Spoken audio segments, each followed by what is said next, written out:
मुबारक हो दादी, ज़ेबा बिटिया का पाँव भारी हो गया है। हमारे घर में अब नया मेहमान आने वाला है। मेरे हमनशी, मेरे मेहरबान।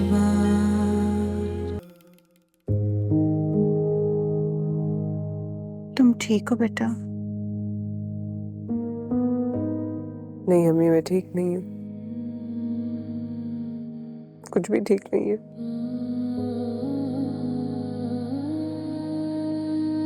मुझे जानी की बिल्कुल समझ नहीं आती, पता नहीं किस किस को पैसे देने उसने। आपको पता है उस घर में हर चीज उधार पर आती है, पूरा घर उधार पर चल रहा है। और यहाँ अब्बू ने आज तक किसी से 2 रुपए भी नहीं लिए।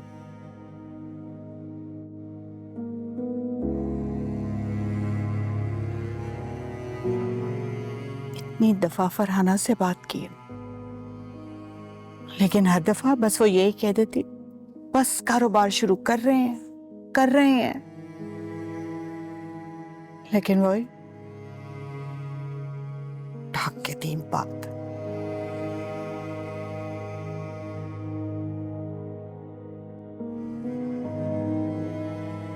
बस अम्मी, मैंने फैसला कर लिया, मैं अब उस घर वापस नहीं जाऊंगी। शानी बाजी की इतनी कॉल्स आती हैं, बल्कि आपकी सारी सहेलियों की बहुत कॉल्स आती हैं, और सब एक ही शिकायत करती हैं कि ज़ेबा जानबूझकर हमारी कॉल नहीं उठाती। वो चाहती ही नहीं कि हम उसके घर जाएं, उससे मिलें। अब आप ही बताएं, मैं क्या करूं? मेरी सहेलियों का फोन उठाना बंद कर दो। ठीक है, तो फिर वो यहाँ आ जाएंगी, फिर क्या करेंगी? यहाँ आएंगी तो मैं मिल लूंगी। मैं यहाँ वापस आ गई हूँ, हमेशा के लिए। मेरे हमनशी, मेरे मेहरबान। मैंने आप लोगों को सिर्फ ये बताना है कि कल सुबह वकील के पास जाना है हमने।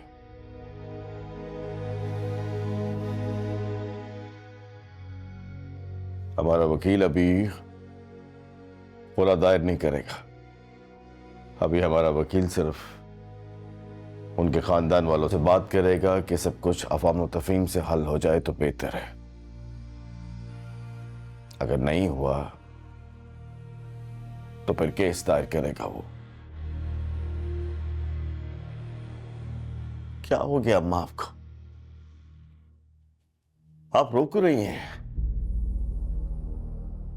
अम्मा, ये मेरी बेटी की जिंदगी का मामला है। मैं उस पर किसी को मातम करने की इजाजत नहीं दे सकता।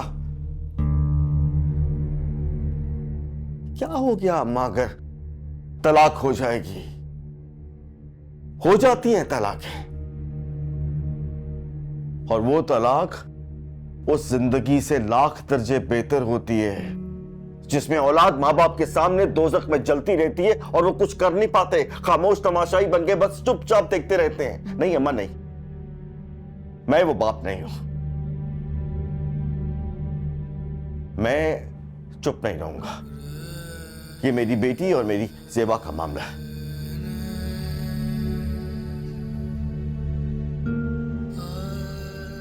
और आज के बाद इस घर में इस बात पर कोई रोएगा नहीं, और ना ही कोई ज़ेबा को रोने देगा।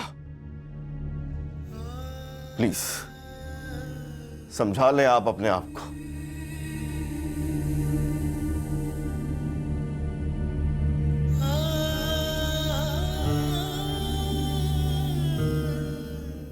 ये लीजिए, आप नाश्ता नहीं कर रहे हैं? नहीं, मुझे बस चाय चाहिए। मुझे बताओ तुमने क्या खाना है? टोस्ट, पराठा, खाली पेट चाय? जल्दी कर लो बेटा, देर हो रही है, वकील के पास पहुंचना है। बात सुनती नहीं हो तुम।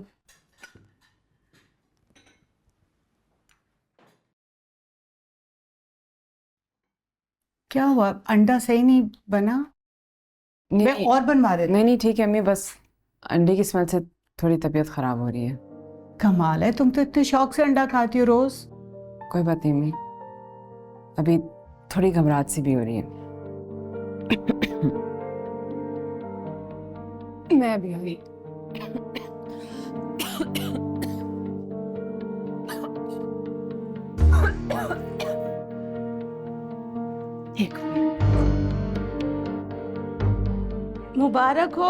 मुबारक हो दादी। जेबा बिटिया का पाँव भारी हो गया है। हमारे घर में अब नया मेहमान आने वाला है। मैं आपको बता रही हूँ, मुझे ना पूरे 500 का लिफाफा चाहिए और साथ में ना एक जोड़ा और मिठाई का डब्बा भी चाहिए। पहली खुशी है, ऐसे तो मैं नहीं मानूंगी, मुझे तो बस चाहिए ही चाहिए।